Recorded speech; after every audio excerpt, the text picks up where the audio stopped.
Hello, it is a dark episode for August the 11th, 2025, and it's a hot night.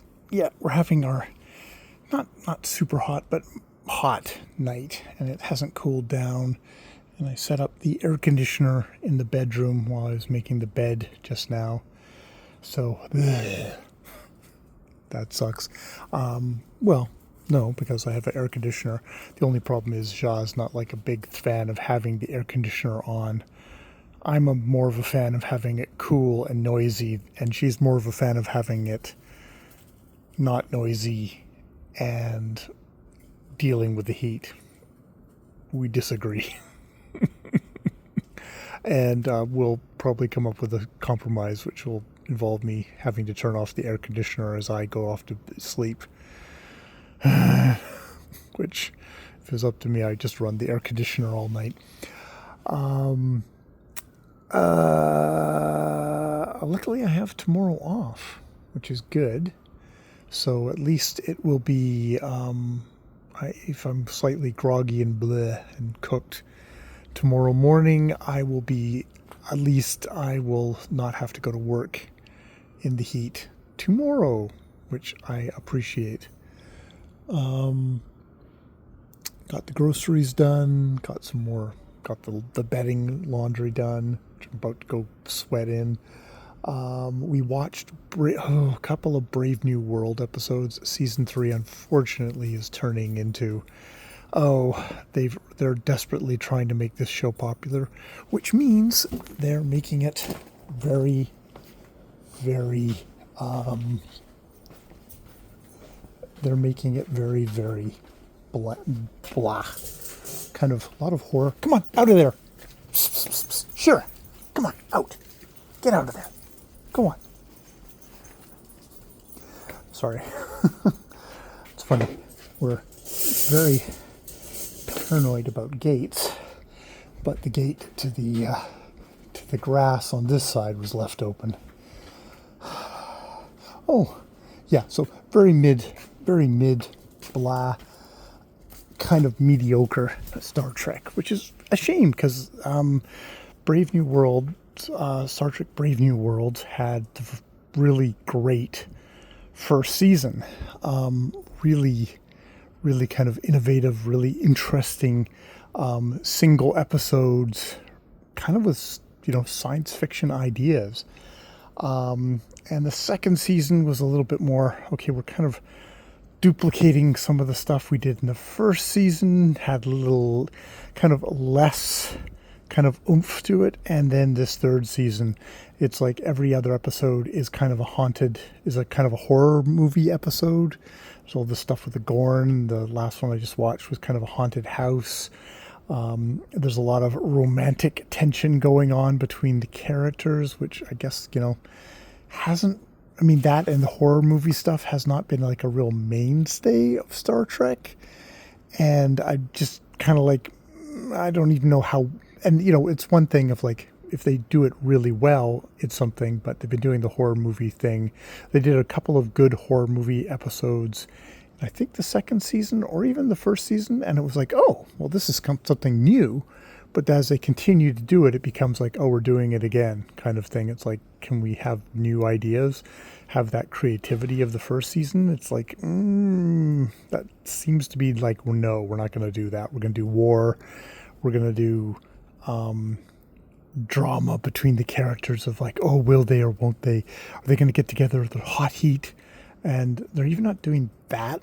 The Star Trek does have a lot of horniness and sexiness. I don't know exactly where you can get to, Theo.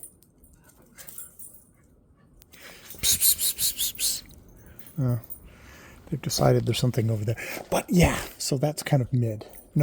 What really happened last night of note was that I recorded a dark episode while the dogs, as they are doing right now, were wandering about in the backyard. But I got up afterwards, went around the corner, and found that the gate was wide open. And there was Shira, but Theo was nowhere to be found. Thankfully, after about 5 minutes of fucking frantic heart-pounding search, I found him down the street. And good little boy, I saw him, I said, Theo, and dropped to my knees, and he came to me. He tried to deke around me, but I put him in a down and got him. But we've instituted a couple of things to kind of help us along, because like that door, that gate was shut. So somebody has decided to poke their head in and then left the gate fucking open, where there's dogs that are released into a backyard. So great. If Theo had turned the wrong way, he would have gone up onto a major road and gotten fucking killed. He didn't. We have an auxiliary gate, which means that they can't get down around the corner there.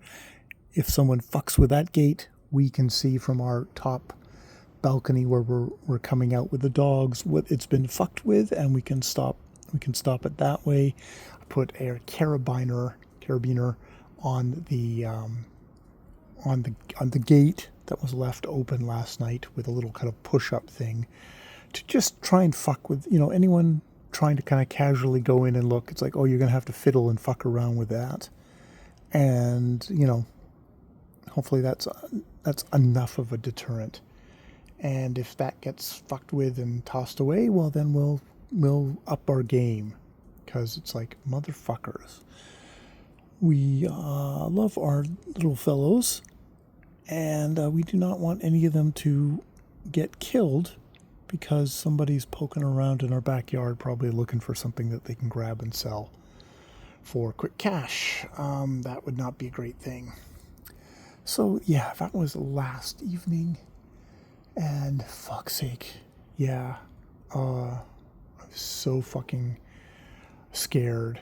And unfortunately, it brings back memories of we went away on, I think it was our honeymoon, our trip, and we left our little dog Rosie, an Australian Terrier, with my in-laws, and we came back. It turned out that Rosie had gotten away from them, had gone on to the main road, which is a big fucking road, which has shit tons of big trucks go by, and gotten killed. And we always think about that poor puppy who had gotten and feel like we let down. And I never want to do that again for a creature who is under my care. So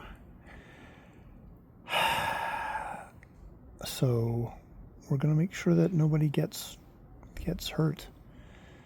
And yeah, there's been once or twice that Theo has gotten out, and we've gotten him back each time safe, but just can't let that happen. Just can't. We're pushing our fucking luck.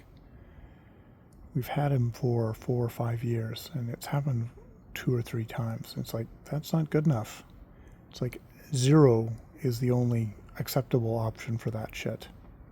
So we just need to set things up so that does not happen. Because, we love both our little fellows, creatures. Shira, of course, was like, yeah, she was sniffing by the open gate when I came upon her, and it was just like, no, I'm not going out.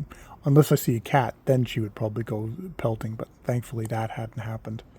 So we only had Theo to worry about. He's got an AirTag on him, but of course that didn't actually finally boot up and thing until it's like, oh, she realized where Theo was as Theo was basically running into my arms. So, yeah, that was really fucking scary. That was our day last night. And at the moment I'm watching these 2 lovely creatures wander around in front of me. They can't go around the side. This will also cut down on the Theo goes to the gate over there, looks out and waits for something to go by that he can bark at, which usually has punctuated a ton of my dark videos. So that won't be happening, though apparently they found something in the corner behind me, where there's a lot of trees and squirrels and rats and things like that, I'm sure, in the bushes to bark at instead. So they'll still be barking. And Lord fucking love them. I want them to be barking for a long time. Long, healthy, happy lives. So here's to that. More videos later.